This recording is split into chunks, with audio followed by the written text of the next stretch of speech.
Bismillahirrahmanirrahim. Assalamualaikum warahmatullahi wabarakatuh.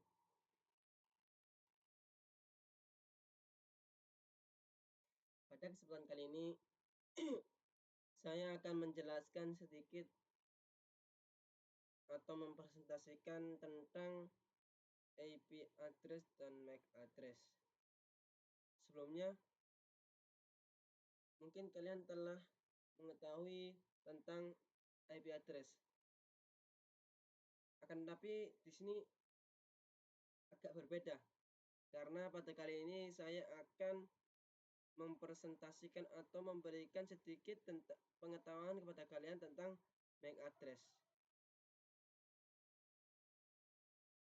Namun, karena IP address dan MAC address itu memiliki hubungan yang erat dan memiliki sedikit kesamaan, maka saya akan mengulang pembahasan tentang IP address sebelum saya akan bersamaan dengan membahas MAC address. Oke.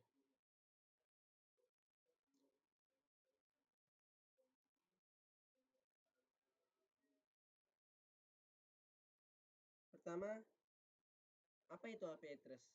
Sebagaimana yang pernah saya jelaskan pada video sebelumnya, bahwa IP address adalah Internet Protocol Address, suatu alamat logis yang digunakan untuk mengidentifikasi suatu perangkat dalam sebuah jaringan.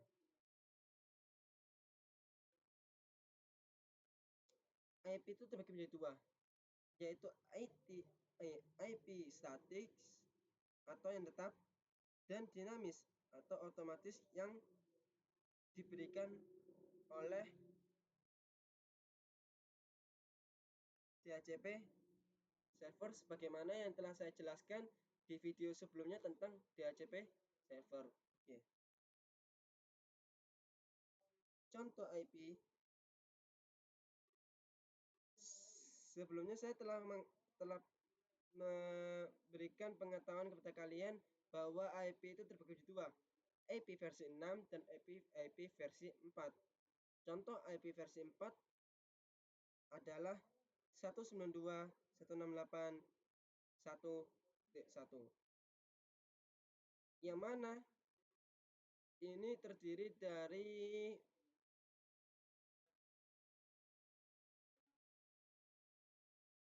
4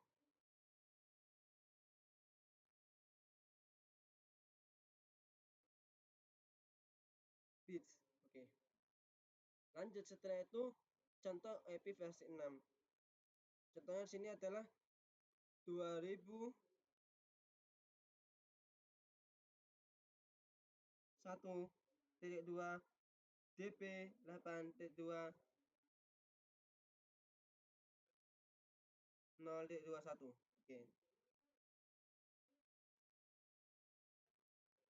Setelah itu kita masuk ke pembahasan berikutnya, yaitu tentang MAC address.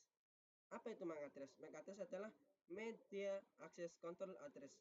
Adalah alamat fisik yang unik yang terdapat dan ditanamkan pada kartu jaringan NIC berupa 12 digit hexadesimal. Contohnya adalah 00000 T2 1A T2 2B T2 3C T2 4D T2 5E. MAC dan MAC address tidak akan berubah karena MAC address itu diberikan langsung oleh suatu pabrik yang membuat suatu perangkat tertentu. Oke. Suatu perangkat tersebut.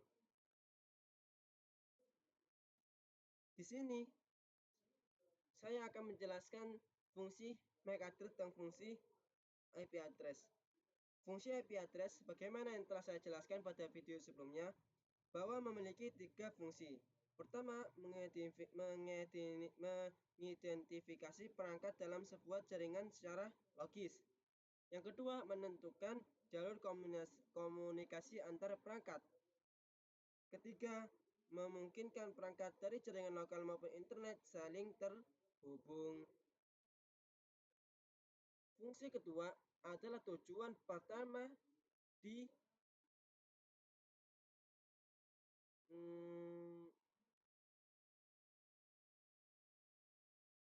diciptakannya IP address atau sebuah jaringan atau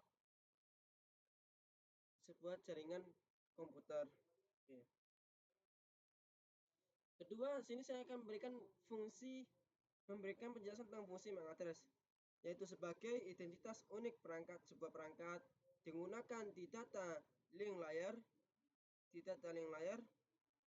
atau layer model OSI. Kedua, ketika membantu switch, router, dan access point mengenali sebuah perangkat. Keempat, digunakan untuk keamanan dan filtering jaringan. Jadi, MAC address dapat digunakan untuk mengamankan suatu jaringan dari bahaya yang mengancam.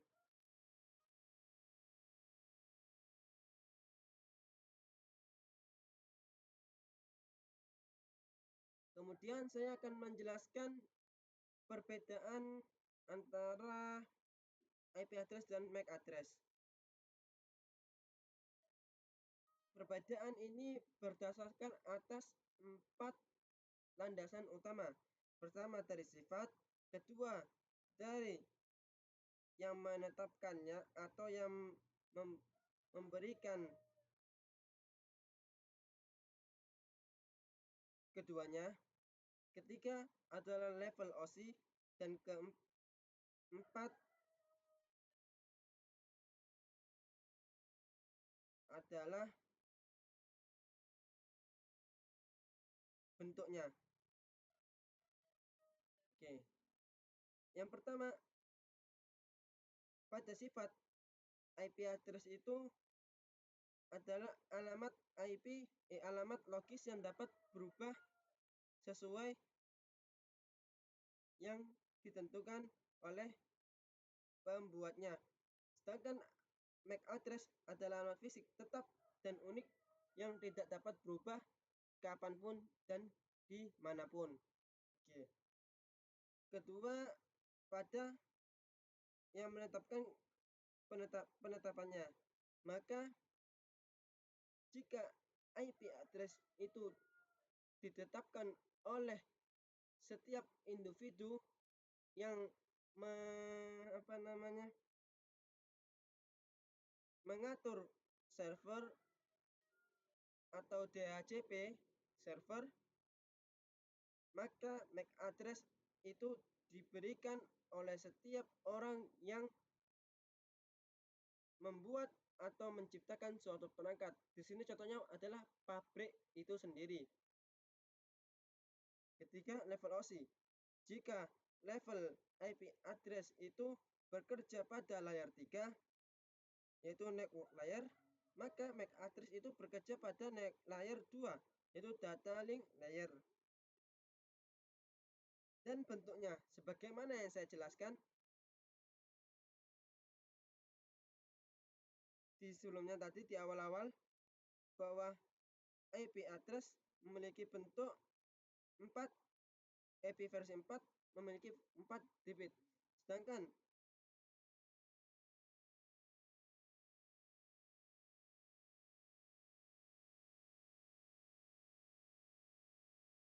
MAC address memiliki 12 digit. Oke.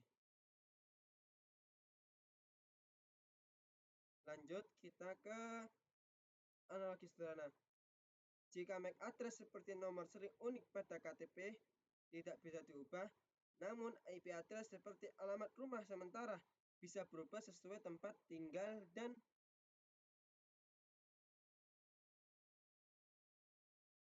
masing-masing keinginan setiap individu.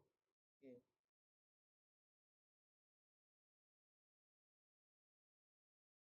Mungkin ini saja dari saya.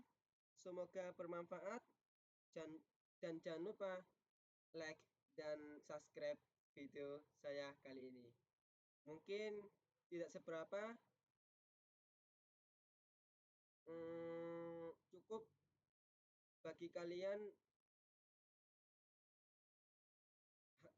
hanya dengan mendengarkan apa yang saya jelaskan. Namun jika kalian ingin mempelajari lebih lanjut, bisa mencari channel yang lebih baik, bisa mempelajari sendiri. Yang terpenting kalian telah mendapatkan sedikit pemahaman yang bersumber dari saya. Oke? Thank you. Wassalamualaikum warahmatullahi wabarakatuh.